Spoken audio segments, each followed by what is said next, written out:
I remember a long time ago. I remember a long time ago, like in the 70s, mid 70s, 75, 76. It's what, 45 years ago, I think. You were there.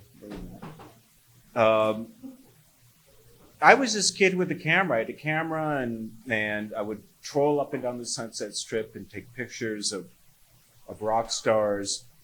I'm not talking about concert pictures. I'm talking about real life imitating art. I'm talking about Backstage, Meat Rack at the Rainbow Barnville parking lot. Remember Mario? You know, so I'm talking about the real deal. I'm talking about Joan Jett on the Sunset Strip and so on and so forth. So that's so.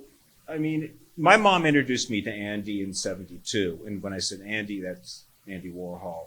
My mom was a painter, and my life kind of changed at that moment. It was at the Margot Levin Gallery on in WeHo, and I saw freaks and eccentric people, and I really liked that. I dug that.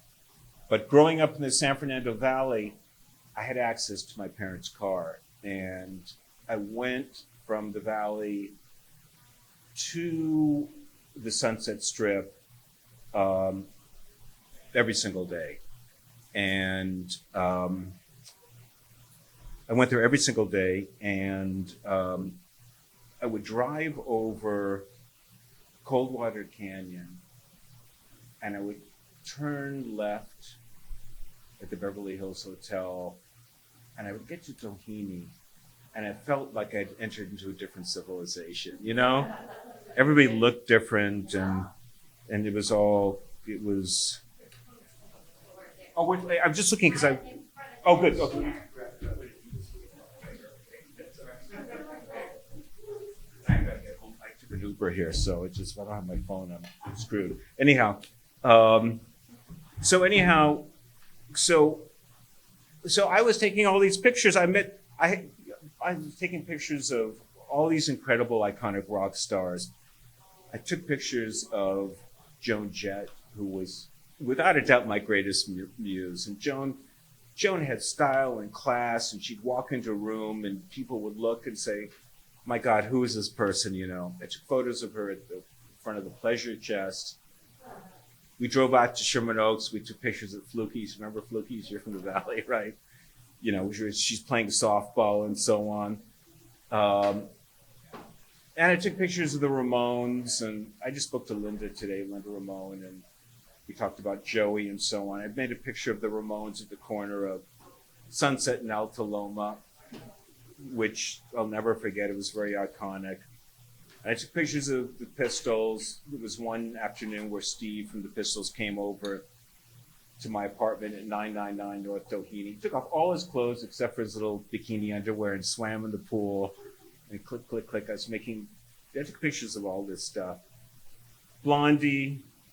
Um, I had incredible original content. Let's face it. The content was incredibly rare. Not like today. And I guarantee you there wasn't an influencer among any of these people. I mean, it was great, great content. I had a crew also who helped me, you know. We hung out a lot, and we all helped each other. And I had Rodney Bingenheimer, who was the mayor of the Sunset Strip, who I'm one of my closest and dearest friends. I'm still friends with Rodney today. He's at Canner's every single night. You can go see him. I don't think he's there on Sundays because he does his radio show. Rodney and I had dinner with Freddie Mercury once. He was just this, well, he still is the sweetest guy, and he introduced me to all kinds of people. And then there was Harvey Kuberneck.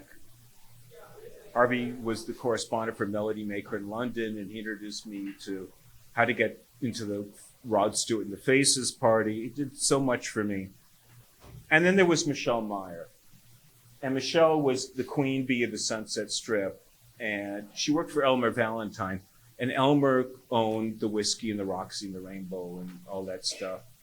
So she knew everything going on, and she knew who was in town. And she would call me. I had this little walkie-talkie phone. This is light years before there was a cell phone. And she would call me on it, and it was a switchboard down in the City of Commerce, and they would plug in the things. My walkie-talkie would ring. And then you go, 180, 180 here. We have Michelle Meyer on the line. And she would just blast into the phone.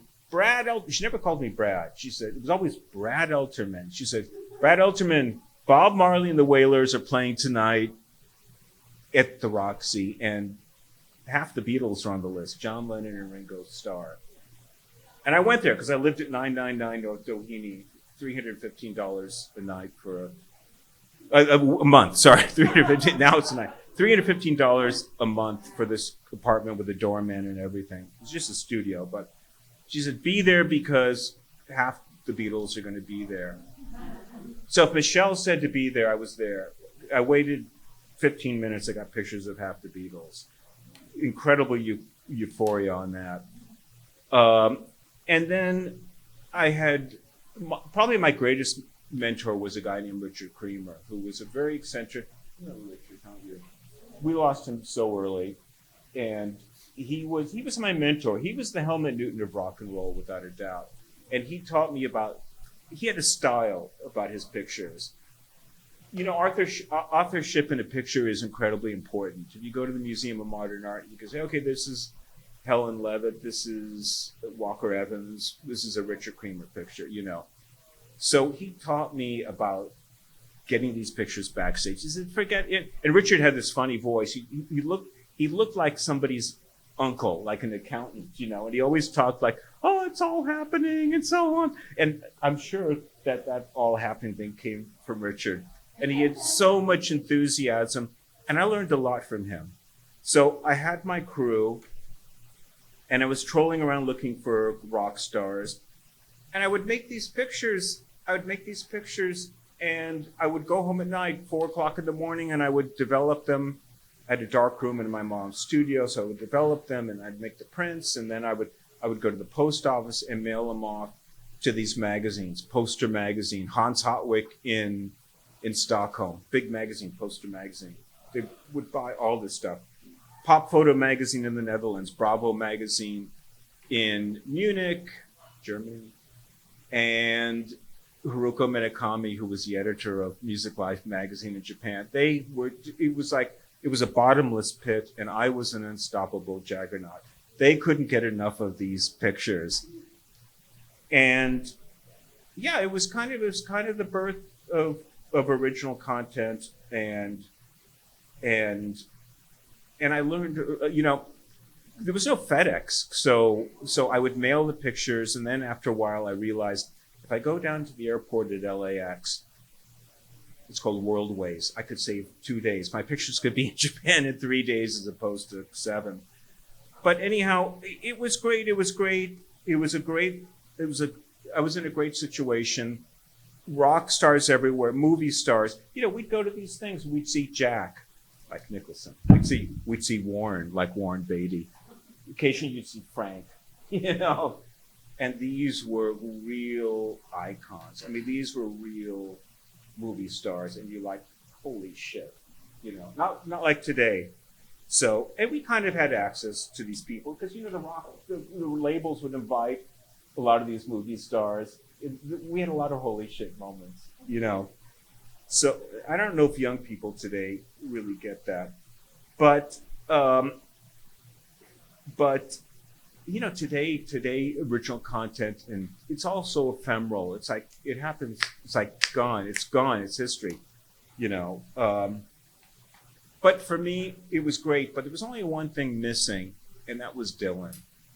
I wanted to meet Bob Dylan. I wanted to meet Dylan in the worst way. Dylan was he was like the Garbo of rock and roll, and to dance beneath the diamond sky with one hand waving free, silhouetted by the sea. Hey, Mr. Tambourine, and play a song for me.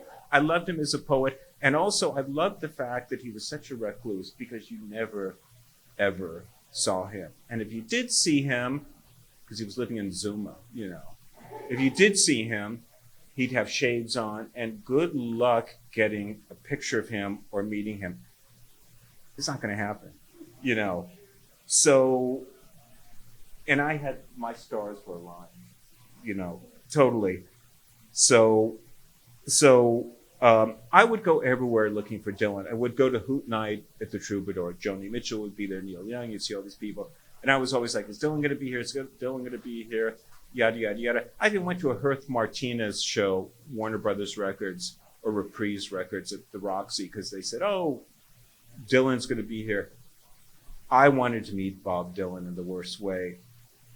And then one time in 1976, Ronnie Blakely invited me to her showcase at the Roxy. She was the star of Bob Altman's Nashville. And she said, Bob's going to be here. I'm like, Bob who? Just Bob Dylan. It's like, oh yeah, everybody always said that,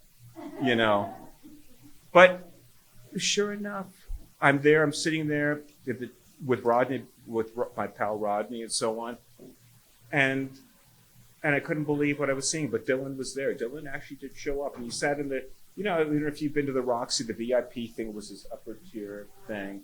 They had these little reserve signs. And there he was. And I watched the set. I could barely keep my eyes off him. And afterwards, Ronnie, who was so sweet, invited me to go backstage to meet Bob. So I went up there. I had my camera, a little camera. It was my brother's camera. I borrowed my brother's camera.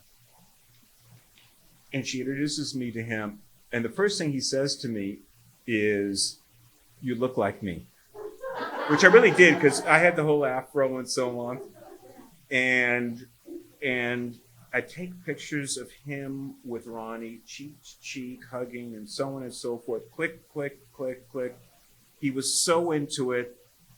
And he said to me, now I want you to go downstairs because that Bobby De Niro is here, and I want you to bring him up here because you're going to take a photo of us together.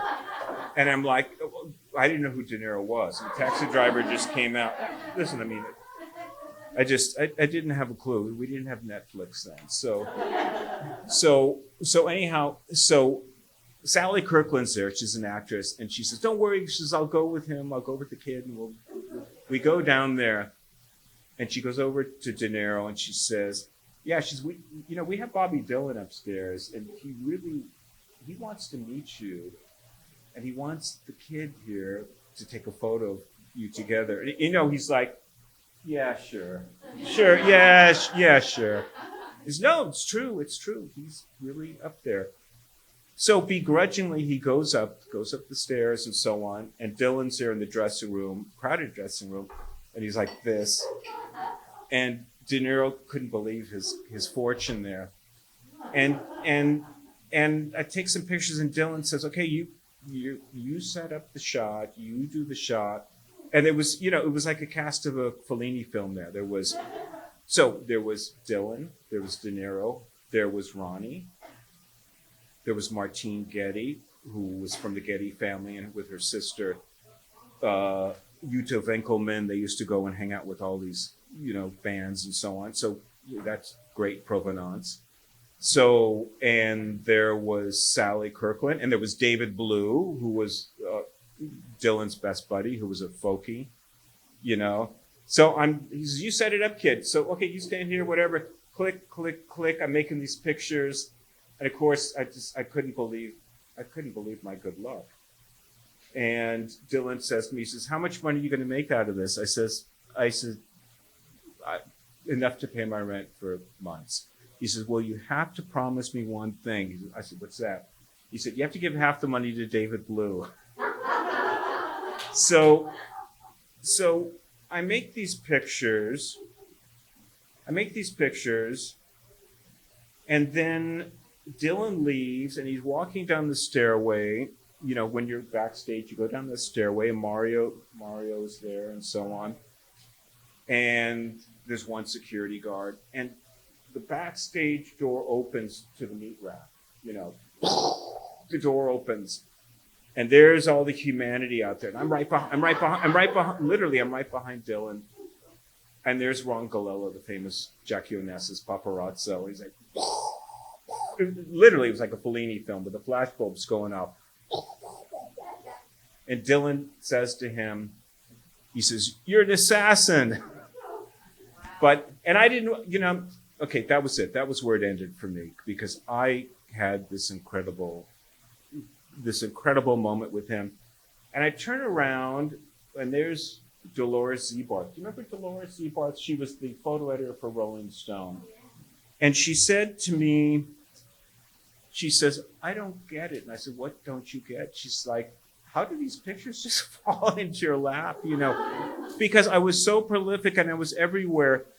And I'm going to read this thing from Disco Salt. This was like, this is 76. And then these young kids who have an online magazine, Disco Salt, they wrote this incredible paragraph here, which kind of describes the moment. And I think this was from 4 or 5 years ago.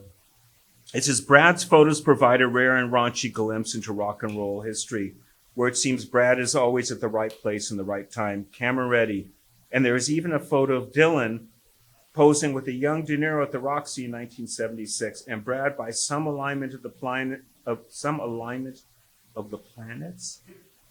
was some kid with a camera. And there might be a better chance of quadruple albinos being born under a solar eclipse than a cosmic opportunity like that happening again in a young photographer's career." Disco Salt. And it's so true. I'm kind of prolific today. I still do some photo things, and people say, "Would you want to take pictures of Dylan today?" It's like, I don't think so. There's an old story. There's an old saying, "Don't meet your heroes." And I lucked out the first time. And I got to tell you, 25 years later, I was doing these pictures for Dick Clark, and I knew Dylan was going to be there. And I thought, he made such a stink about this photo. Oh, and by the way, that photo was published in his brand new magazine called People. So it really put me on the map. Original content, baby. What can I tell you? So what